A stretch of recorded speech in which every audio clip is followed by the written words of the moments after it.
E aí, turma, tudo bem com vocês? Ó, propriedade coligativa é a matéria, tá?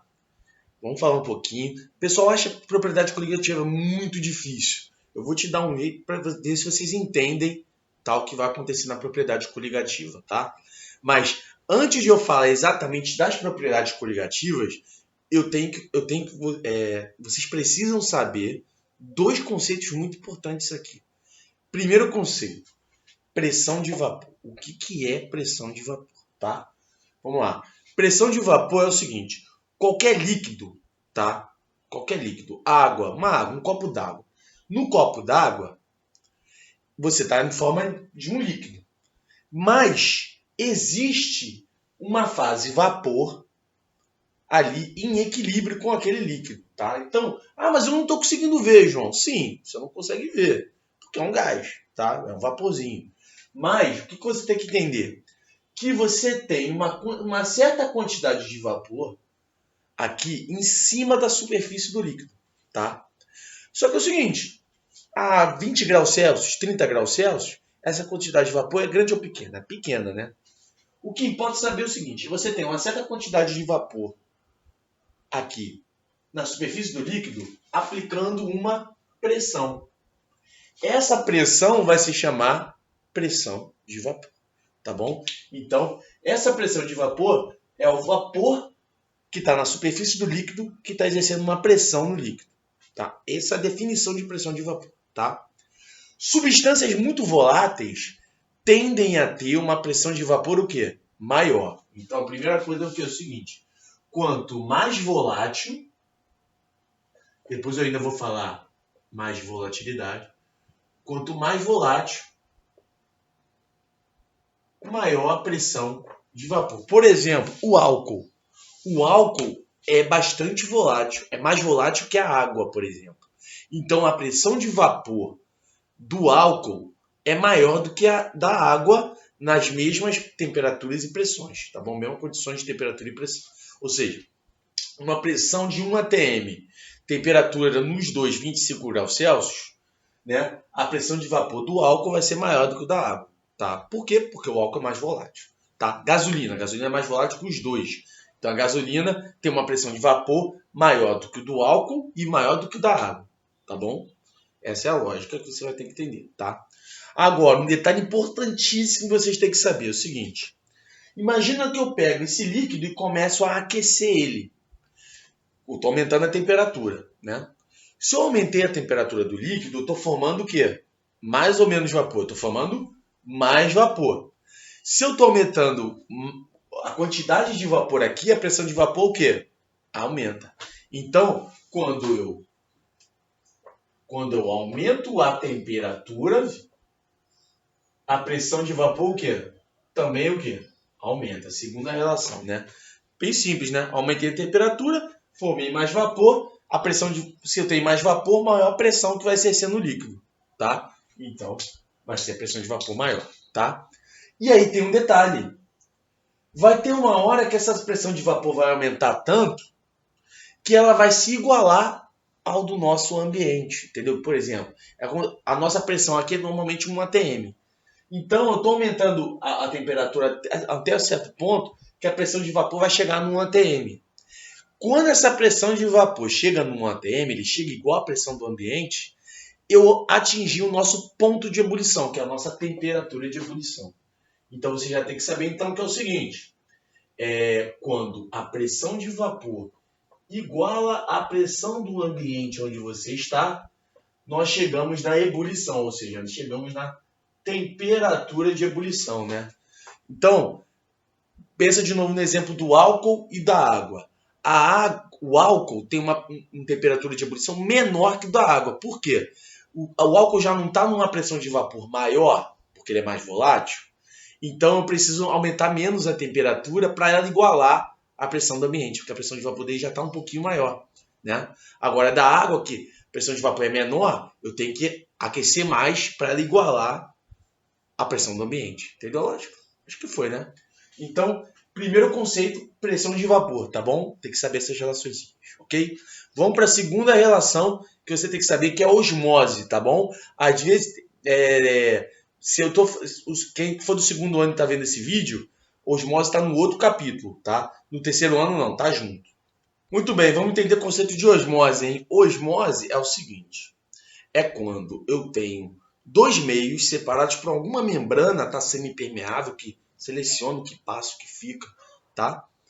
E nesses meios você tem um meio mais concentrado e um mais diluído, tá? Quando ocorre isso, o solvente, que geralmente vai ser a água, ele vai sempre do lado mais diluído para o mais concentrado, tá? Isso é osmose. Então, osmose, o solvente vai do lado mais diluído é o que tiver o quê? Menor concentração, né? Pro mais concentrado. É isso. Quem faz isso? O solvente, tá bom? Então você tem que entender isso. Então, ó, pega aqui esse caso aqui. Você tem uma membrana, você tem água aqui e água aqui, tem algum soluto aqui. Quem está mais concentrado? Esse lado ou esse lado? Esse lado está mais concentrado, não é? Tem mais moléculas aqui, né? E aqui está mais o quê? Diluído. O que vai acontecer? A água que está no mais diluído vai vir para cá, para o mais concentrado. Com isso vai dar uma diferença de altura aqui, ó. A água veio para cá e deu uma diferençazinha aqui de altura, né? Essa diferença de altura aqui vai gerar uma pressão, né? Essa pressão, essa altura vai gerar uma pressão que é a pressão osmótica, tá bom? Que a gente chama de π. Depois a gente vai falar quantitativamente disso. O que importa para mim é isso, pressão osmótica, porque é a variação da altura que está aqui, tá?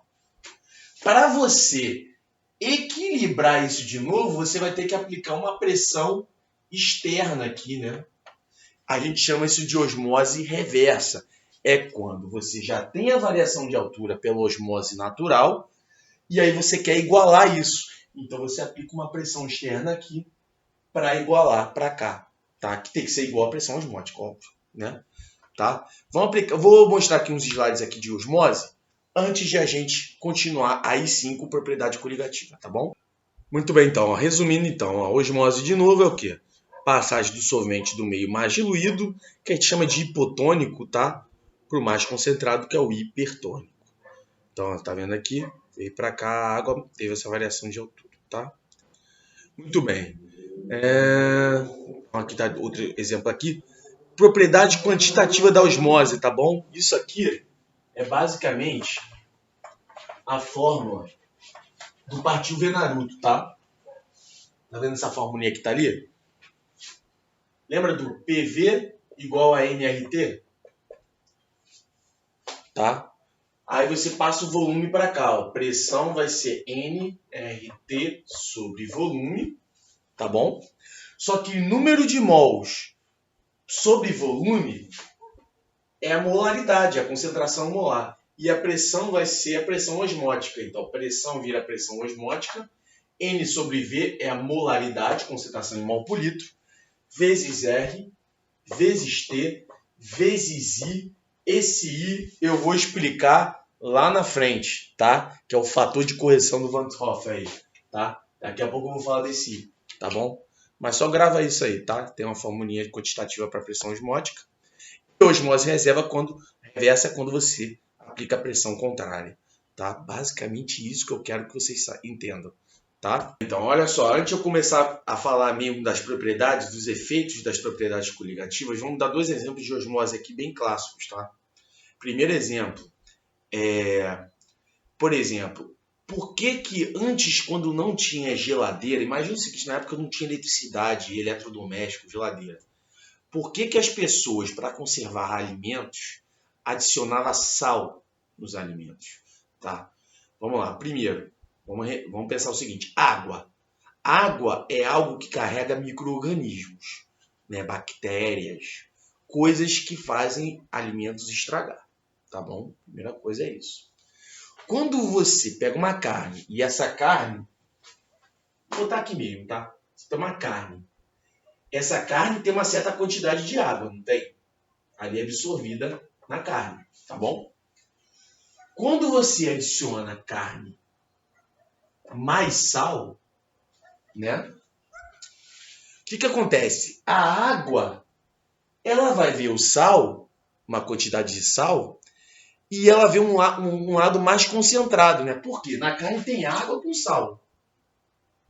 Quando você adiciona sal, essa água vai querer ir para o sal, porque está mais concentrado, né?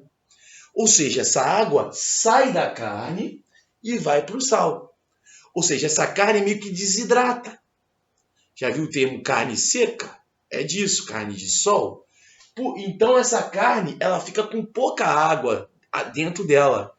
Com isso, ela demora a estragar. Então eles faziam isso para evitar que a carne estragasse. Então eles pegavam a carne, colocavam bastante sal naquela carne para evitar que a carne estragasse. Os alimentos em si estragassem, você adicionava um salzinho. Tá? Um grande exemplo, por exemplo, imagina o seguinte, deixa eu te fazer uma pergunta. Você tem dois tipos de saladas, duas saladas, tá? Uma salada sem molho e uma salada com molho. Você deixa os dois na geladeira. Qual é o que vai estragar primeiro? Pensa o seguinte, vai estragar primeiro a que tem molho. Por quê? Salada tem uma certa quantidade de água ali absorvida nos legumes e nas verduras. Quando você adiciona molho nele, o molho é mais concentrado de sais, né? Ele dá um temperinho, né? A água da salada e do tomate, do legume, né, em geral, ele vai para esse tempero. E aí essa salada, ela fica o quê? Desidratada, estraga. Tá? Essa é a lógica. Tá? Então, duas questões, exemplos de osmose. Vamos agora para propriedades coligativas, que aí vamos dar uns bizuzinhos para vocês aqui. Tá? Geralmente a gente fala o quê? Adição de um soluto não volátil. O que é um soluto não volátil? Lembra, volátil é o que evapora com facilidade.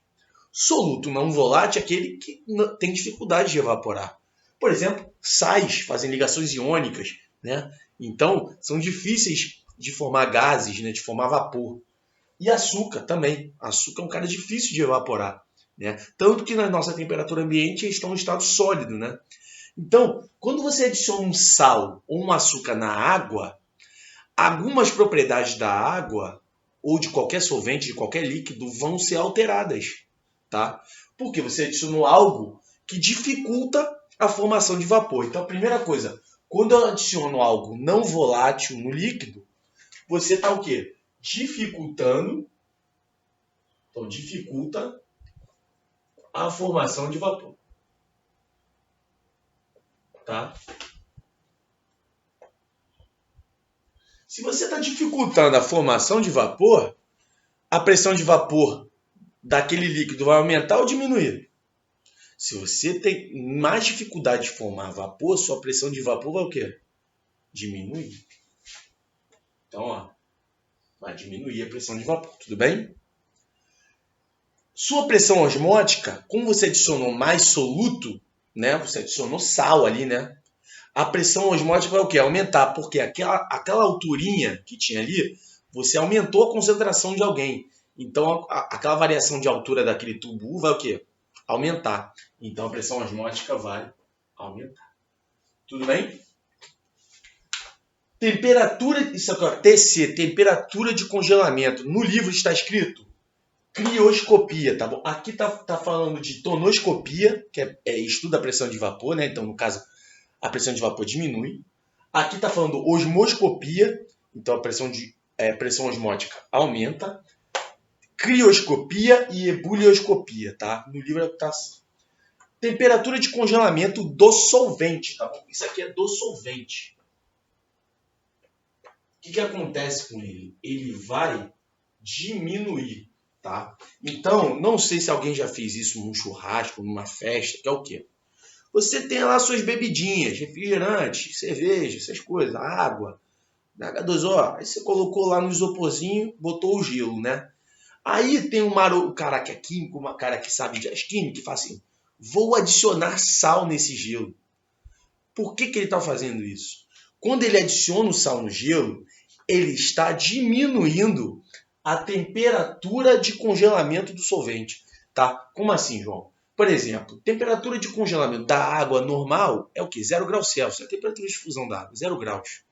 Quando você adiciona sal na água, essa temperatura de congelamento vai para -2, -3, tá? Isso faz o quê? Eu estou diminuindo a temperatura daquele isopor. Com isso vai congelar mais rápido, vai gelar mais rápido a sua bebida, tá bom? Então, por exemplo, aquele cara que chegou com a bebida quente, quando você adiciona sal, vai aumentar a velocidade de ficar mais geladinha quando você adiciona sal, tá? Por quê? Porque você diminuiu a temperatura de congelamento da água, do gelo, né? No caso. Então, o ambiente ali vai estar -2, -3, ok? Isso é a crioscopia, tá? E temperatura de ebulição. Por quê? Se você diminuiu a pressão de vapor, você vai demorar mais tempo para a pressão de vapor chegar na pressão do ambiente e igualar e formar a temperatura de ebulição, né? Ou seja, a sua temperatura de ebulição vai demorar mais tempo, vai precisar de uma temperatura o quê? Maior. Por isso que a temperatura de ebulição o quê? Aumenta. Então são essas 4 coisas que você tem que lembrar quando você adiciona sal ou açúcar na água. Quando você então adiciona um soluto não volátil, pressão de vapor diminui, pressão osmótica aumenta, temperatura de congelamento diminui e temperatura de ebulição aumenta, tá? Aí, para você memorizar isso, eu ponho essa palavrinha aqui, você, tá bom? Que é o quê? Quando adiciono sal ou açúcar, a pressão de vapor diminui, pressão osmótica aumenta, temperatura de congelamento diminui e a temperatura de ebulição aumenta. Aí, na prova, se você fizer isso, é só fazer a rondinha, tá bom? Só isso. Aí você corre pro abraço, tá bom? Vamos falar da parte quantitativa das propriedades coligativas, não é tão complicado assim, tá? Para vocês entenderem a parte quantitativa, vocês têm que saber um pouco de reação química, questão de proporção do número de mols, tá? Basicamente é o seguinte, geralmente eu vou trabalhar com açúcar ou com sal. Primeira diferença entre os dois. O açúcar não forma íons, tá? Então, se eu falar de sacarose, glicose, frutose, não forma íons. Então, é aquele cara e pronto. Quando for sal, você tem que saber fazer reação de dissociação, tá? E eu posso pedir uma questão meio assim, ó. Eu tenho 3 soluções, todas 1 mol por litro. Uma de açúcar, uma de cloreto de sódio e uma de cloreto de cálcio. E perguntar qual é que tem a menor pressão de vapor ou a maior pressão osmótica, tá? Então você tem que ver a que mais partículas formou e aí o efeito vai ser maior, tá? Então você vai entender quando eu fizer aqui. Primeiro caso, açúcar. Eu vou falar da glicose, tá? Glicose é o C6H12O6. Calma que eu ia botar isso numa prova. Isso aqui é a glicose. E como eu botei aqui, o açúcar não forma íons. Então ela continua assim, ó. Continua nessa forma aqui, tá? Ou seja, 1 mol por litro de açúcar, quando eu adiciono na água, ela continua 1 mol por litro de açúcar, porque ela não forma íons na água, tá? Então aqui eu tenho 1 mol por litro, tá? Agora, quando eu adiciono NaCl, que é a B, o NaCl, como é uma substância, é um sal, é uma substância iônica, ela forma íons na água. Ela forma um cátion, que é um Na+, mais um outro ânion, que é o cloro-. Então, esse cara formou o quê? Esse cara que era 1 aqui, 1 mol por litro, formou 1 aqui e 1 aqui, né? Ou seja, ele formou 2 mols por litro de íons. Ou seja, formou mais partículas que no açúcar. Como ele formou mais partículas que aqui os efeitos vão ser maiores. Então, no NaCl, a pressão de vapor vai diminuir mais do que aqui, a pressão osmótica vai aumentar mais do que aqui, a temperatura de congelamento vai diminuir mais aqui, e a temperatura de ebulição desse cara vai ser maior também. Por quê? Os efeitos coligativos aqui vão ser maiores, tanto para mais quanto para menos. Entendeu? Agora, vamos para esse caso aqui. Por isso que eu falei que precisa saber de dissociar. O CaCl2, ele forma um cálcio, tem um cálcio aqui, né, que é mais 2 porque ele está na 2A, e ele forma 2 cloros. Tá vendo que é Cl2 aqui? Então ele forma 2 cloros. Quantas partículas tem aqui? Não são 3? Então aqui é 3 mol por litro. Ó, tem 1 do cálcio e 2 do cloro. Então são 3 partículas, 3 íons para cada um. Ou seja, formou mais partículas aqui nesse último. Então esse cara aqui vai ter os maiores efeitos coligativos. Essa é a parte quantitativa da matéria, além daquele caso da pressão osmótica. Aí lembra daquele izinho que eu falei da pressão osmótica? É a quantidade de íons que ele forma. Então, nesse caso aqui do açúcar, o Izinho ia ser 1, aqui do NaCl o I ia ser 2, e aqui o I seria 3, porque forma 3 íons aqui. Tá? Aquele Izinho é importante por causa disso. Tá bom? Vamos para a última parte, falar de gráfico, molezinha, questão de prova, tá, gente? Vocês têm que saber, tá? Gráfico da pressão pela temperatura, tá bom? Normalmente vai dar esse gráfico e vai ter uma curvinha assim na exponencial, tá? O que você tem que saber?